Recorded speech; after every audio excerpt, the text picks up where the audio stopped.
A U.S. Army helicopter on Thursday lifted the abandoned bus featured in the film Into the Wild out of the Alaska wilderness because of safety concerns.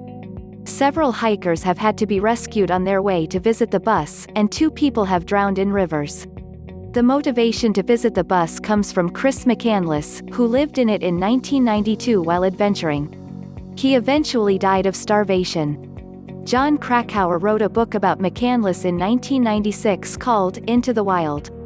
The book was adapted into a movie with the same name in 2007. Visit Business Insider's homepage for more stories.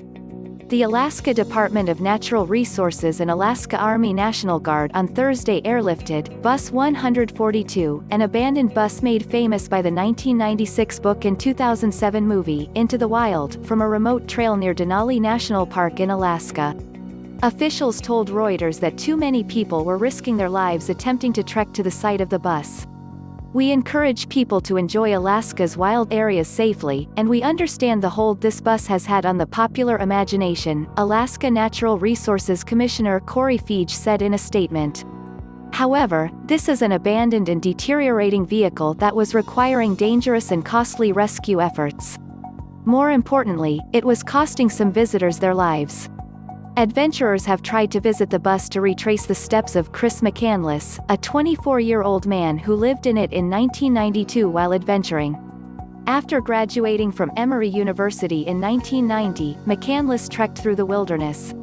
He hitchhiked to Alaska in April 1992, where he found and lived in the bus for 3 months. Jon Krakauer wrote a popular nonfiction retelling of McCandless' adventures in his 1996 book, Into the Wild. An Alaska Army National Guard CH-47 Chinook helicopter carries the bus on June 18, 2020. Alaska Department of Natural Resources Handout via Reuters. About 60 years ago, a road crew hauled the bus to a trail, Denali Borough Mayor Clay Walker told Reuters. "It turned into a perilous attraction that needed to be addressed," he said. Walker added that lifting the bus out of the wild was the right thing to do. "At the same time, it is part of our history and it does feel a little bittersweet to see a piece of our history go down the road," he said. Hikers from around the world have tried to visit the bus every year, and some have needed to be rescued and others have died. The Department of Natural Resources is considering a new home for the bus.